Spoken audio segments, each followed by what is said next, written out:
जय माता दी दोस्तों। करवा चौथ व्रत के लिए आप सभी माताओं बहनों को ढेर सारी शुभकामनाएं।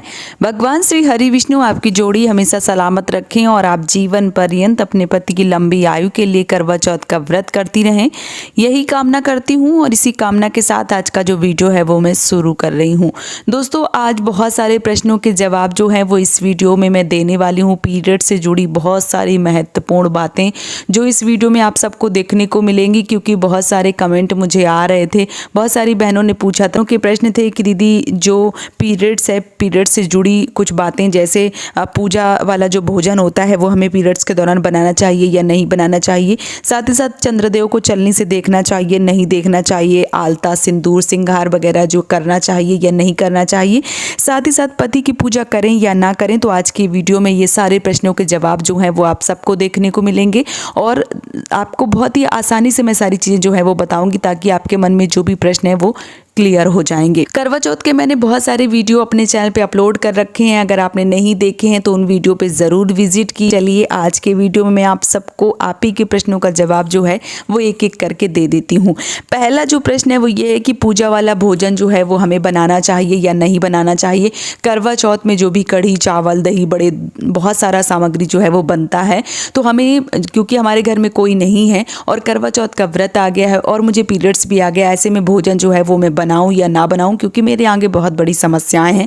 घर में कोई नहीं है, जो पति हैं या बच्चे हैं वो नहीं बना सकते हैं। तो देखिए, जो भी बहनें, जब समस्याएं ऐसी आती हैं तो भोजन बना लेना चाहिए। ऐसा नहीं है कि नहीं बनाना चाहिए। आपको पूर्णतया नहा धो के साफ सुथरा होके जो भोजन है वो बना लेना चाहिए। इसमें कोई भी मतभेद जो है वो नहीं है। और भोजन जब बन जाए फिर आपको अपना जो भी रसोई घर है, किचन है, उसको साफ सुथरा कर देना चाहिए। और किचन से जब आप मान लीजिए बाहर निकल जाएं, जब आप रसोई घर से बाहर निकल जाएं, तो जो भी भोजन है उसमें जो आपके पति हैं या जो भी बच्चे हैं उनसे गंगा जल जो है वो छिड़कवा दीजिए, तो भोजन जो है वो पवित्र हो जाता है।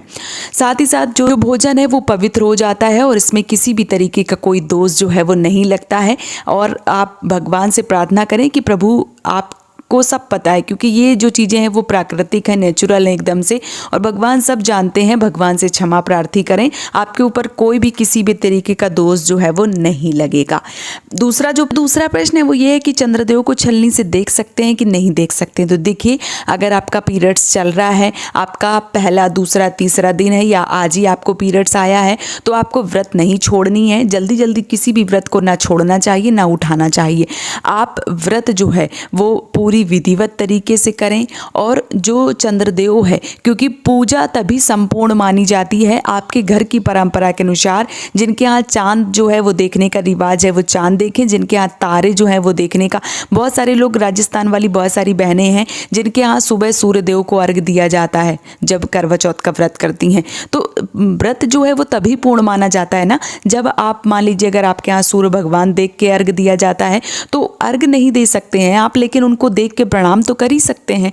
अब जैसे तारे देख के, तो तारों को देख के आपको प्रणाम करना चाहिए। ठीक उसी प्रकार से चंद्रदेव को आप चलनी से देख सकते हैं, छलनी से देख सकते हैं, उसमें कोई दिक्कत, कोई परेशानी नहीं है। आप व्रत करें, शाम को चंद्रदेव को चलनी से देखें, अपने पति को भी देखें और प्रणाम करें चंद्रदेव को, और प्रभु से ऐसी विनती करें कि हे चंद्रदेव, अगली साल मेरा सारा कुछ बहुत अच्छे से हो और मैं पूरी विधिवत तरीके से आपको अक्षत डाल सकूं, आपको अर्घ दे सकूं और आपकी विधिवत पूजा कर सकूं। ऐसा मुझे जो वरदान है वो दीजिए और इस बार हुई गलती के लिए जो है वो मुझे माफ़ कीजिए। ऐसा आप करेंगे तो इससे भी कोई दोष जो है वो आपके ऊपर नहीं लगता है।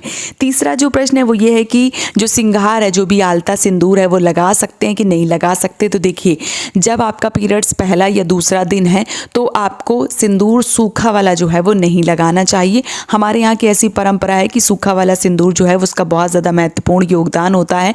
और सूखा वाला सिंदूर जो है वो हम शादी के फेरों के समय लगाते हैं, तो उसका अलग ही महत्व होता है और वो बहुत ज़्यादा पवित्र होता है। इसलिए पीरियड्स के दौरान हम लोग उसको नहीं छूते हैं। तो अगर आप पीरियड से पहला दिन है या दूसरा दिन है, आप महावर वगैरह, आलता वगैरह जो भी है वो आप लगा सकती हैं। अभी जो महावर है वो देखिए, आलता की शीशी आती है, उसमें बाकायदा उसमें जो ब्रश वगैरह होती है वो लगी होती है। आपको हाथ भी सानने की ज़रूरत नहीं होती है, बस उसी ब्रश से लग जाता है। तो आप सारा जो है वो कर सकते हैं। बस जो सूखा वाला सिंदूर है वो ना लगावें, उसकी जगह आप लिक्विड वाला सिंदूर लगाएं। बाकी आप नए वस्त्र, नए कपड़े जो भी हैं या जो भी आलता हैं, चूड़ियाँ हैं, बिंदी हैं, जो भी चीज़ें हैं वो आप कर सकते हैं। साल में एक बार आपका त्यौहार आया है और आपने इस व्रत को किया है और पीरियड्स में है तो क्या हुआ, लेकिन व्रत तो किया है ना, पति की लंबी आयु के लिए है, क्योंकि सौभाग्यवती होने का वरदान आपको मिला है और अपने सौभाग्य की प्राप्ति के लिए, उनकी लंबी आयु के लिए इस व्रत को कर रही हैं। तो आपको श्रृंगार में कोई भी कंप्रोमाइज़ नहीं करना चाहिए, किसी भी तरीके का श्रृंगार जो है वो आपको छोड़ना नहीं चाहिए, श्रृंगार आपको करना चाहिए। बस सूखे वाले सिंदूर की जगह लिक्विड वाला सिंदूर जो है वो लगा सकती हैं।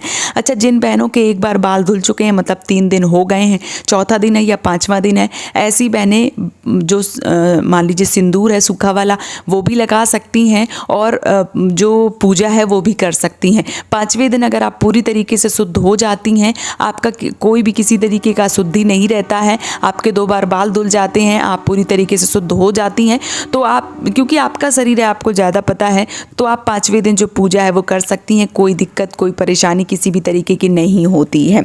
साथ ही साथ जो आखिरी प्रश्न है वो ये है कि पति की पूजा करें या ना करें। तो देखिए, आप व्रत करें, पति की पूजा करें, चलनी से चंद्रदेव को भी देखें, जो भी श्रृंगार की चीज़ें हैं वो आप अपने पति के हाथों से चढ़वा दें और आप चाहें तो जो भी आपकी शादी का शॉल वगैरह है उसके कोने में आप पति से सिंदूर जो है वो बंधवा लें और जब आपका पीरियड्स ख़त्म हो जाए, आप अच्छे से स्नान दान कर लें, तो इसके बाद आप सिंदूर जो है वो लगा सकती हैं। अगर आपके पति जो है वो ऐसा नहीं कर सकते हैं तो कोई दिक्कत नहीं, घर के मंदिर में उनसे सुहाग की जो भी चीज़ें हैं वो चढ़वा दीजिए, प्रणाम कर दीजिए, दूर से ही आप प्रणाम कर दीजिए और जो भी श्रृंगार है भगवान से बोलिए कि प्रभु माता रानी आप इस श्रृंगार को स्वीकार करें और जैसे ही मेरे बाल सब धुल जाते हैं, मैं शुद्ध हो जाती हूँ, फिर जो श्रृंगार है वो लेकर मैं पूरा करूँगी। फिर आप जब बाल धुल लें तो पूरा श्रृंगार जो है वो विधि पूर्वक कर लें। अर्घ देने की बात रह गई या कुछ चीज़ें जो हैं वो चढ़ाने की रह गई, तो वो आप अपने पति के हाथों से या आप अपने घर में जो भी बड़े हैं, मान लीजिए आपकी सास, ननद, देवरानी, जेठानी या आपके आस पड़ोस वाली जो भी आस पड़ोस वाली हैं उनसे भी करवा सकती हैं। कई बार बहनों के प्रश्न आते हैं कि जो लोग पूजा नहीं करते उनसे हमें पूजा करवा लेनी चाहिए। तो देखिए, पूजा आप उनसे करवा सकती हैं। अब ये नहीं है कि आप अपने धर्म के अगेंस्ट चली जाएं, मतलब कोई धर्म का भी नहीं है उससे ही पूजा करवा दे, तो आप ऐसा ना करें। आपके अगल बगल जो भी हैं और वो पूजा करती हैं या नहीं भी करती हैं, चीज़ों को समझती हैं, पूजा को जानती हैं, सनातनी हैं, तो आप बिल्कुल उनसे पूजा करवा सकती हैं। बस उनसे पूजा ना करवाएं जो पूजा का महत्व ना समझें और जो सनातनी ना हो, ऐसे लोगों से पूजा बिल्कुल भी ना करवाएं। मैं ऐसे लोगों से पूजा करवाना उचित नहीं समझती हूँ। बाकी आप जो भी आपको अच्छा लगे वो आप कर सकते हैं। पति की पूजा आप कर सकते हैं पीरियड्स के दौरान भी, इसमें कोई भी मतभेद नहीं है। आप उनके हाथों से पानी पी सकती हैं, उनकी पूजा कर सकती हैं, इसमें कोई भी दिक्कत नहीं है। देखिए, ये एक जो व्रत है करवा चौथ का, बहुत ही पवित्र व्रत है और बगैर पानी पिए आप इस व्रत को नहीं खोल सकती हैं।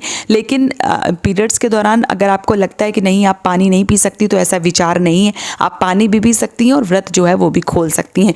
जिन बहनों के पति बहुत दूर रहते हैं, पास में नहीं है, बहुत ये भी प्रश्न आ रहे हैं, तो 1-2 प्रश्न इनका भी ले लेती हूँ। तो जो भी बहनें हैं जिनके पति दूर हैं, ऐसी बहनें वीडियो कॉल करके अपने पति की पूरी विधिवत तरीके से पूजा करें। फ़ोटो की पूजा बिल्कुल भी ना करें।